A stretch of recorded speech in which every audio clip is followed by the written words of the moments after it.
वो चीज़ें जो आप रोज़ इस्तेमाल करते हैं पर असल में वो गलती से ईजाद हो गई थी, जिसमें से पोटैटो चिप्स के ईजाद होने की कहानी बहुत ही दिलचस्प है। क्योंकि पोटैटो चिप्स जो आप खाते हैं वो असल में किसी से इंतकाम लेने के लिए बनाए गए थे, लेकिन इसके पीछे वजह क्या थी आप जान सकेंगे आज की इस वीडियो में। नंबर 1, कॉर्नफ्लेक्स 1894 में कीथ क्लूग नामी शख्स से गलती से ईजाद हो गए थे। कीथ को दवाइयाँ बनाने का बहुत शौक था। कीथ अपने भाई के साथ मिलकर किसी हॉस्पिटल में मरीजों की देखभाल करता था। मामूल के मुताबिक कीथ क्लूग मरीजों की गिज़ा तैयार कर रहा था, जिसके लिए उसने गंदम को उबाला, लेकिन बीच में ही किसी अर्जेंट काम से गंदम को धूप में ही छोड़कर चला गया। चंद घंटों के बाद जब वो आया तो उबली हुई गंदम की शक्ल धूप में रहने की वजह से काफी अलग सी हो चुकी थी, क्योंकि देर बहुत हो गई थी और मरीजों का खाना जल्द से जल्द बनाना था। इसलिए कीथ ने गंदम की शक्ल की परवाह किए बगैर उसको पैक कर लिया, जिसके नतीजे में क्रंची फ्लेक्स तैयार हो गए। जब वो मरीजों ने खाए तो सबको बहुत पसंद आए और उसके बाद कीथ क्लूग ने गंदम की जगह कॉर्न इस्तेमाल किए और प्रोडक्ट का नाम कॉर्नफ्लेक्स रख दिया गया। Number 2, microwave oven. World war 2 के दौरान रडार पर काम करते वक्त एक इंजीनियर जिसका नाम पर्सी स्पेंसर था, उसने एक अजीब सी चीज महसूस की। पर्सी स्पेंसर जब रडार डिवाइस के सामने खड़ा हुआ तो उसकी पॉकेट में एक कैंडी पड़ी थी जो उसके पॉकेट में ही पिघल गई। लेकिन इस दौरान इंजीनियर की बॉडी को कोई नुकसान नहीं हुआ। इंजीनियर ने यह तजर्बा कई खाने की अशिया पर किया और हैरत अंगेज तौर पे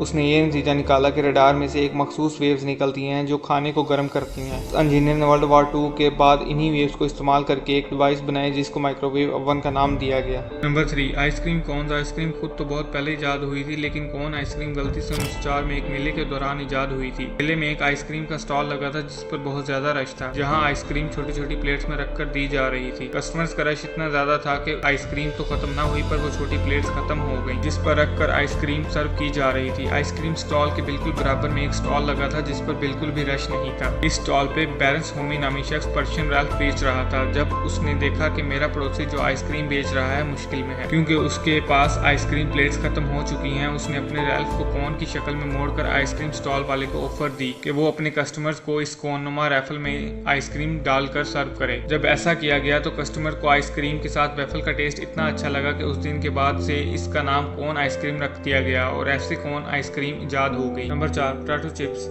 एक शेफ जिसका नाम जॉर्ज क्रम था अमेरिका के एक रेस्टोरेंट में खाना पकाता था। इस रेस्टोरेंट में एक कस्टमर आया करता था जो सिर्फ वहाँ के फ्राइज खाने आता था। एक दिन उसने फ्राइज ऑर्डर किया और हर मर्तबा की तरह वेटर ने उसको फ्राइज से भरी प्लेट ला कर दी, लेकिन उसने ये कहकर प्लेट वापस कर दी कि फ्राइज क्रिस्पी नहीं है। वेटर फ्राइज की प्लेट शेफ के पास ले आया और उसको कस्टमर की हिदायत से आगाह किया। शेफ ने दोबारा से फ्राइज तैयार किए, लेकिन इस बार भी कस्टमर को फ्राइज पसंद नहीं आए। ऐसा 2-3 मरतबा होता रहा। आखिर शेफ ने गुस्से में आकर आलू को इतना बारीक बारीक काटा और फ्राई करके कस्टमर के पास भिजवा दिया। गुस्से में बनाया गया ये क्रिस्पी फ्राइज कस्टमर को इतने पसंद आए कि उस दिन के बाद से इनका नाम पोटैटो चिप्स रख दिया गया और यूं दुनिया में पहली मर्तबा पोटैटो चिप्स इजाद हो गए। उम्मीद करता हूँ आपको ये वीडियो बहुत पसंद आई होगी।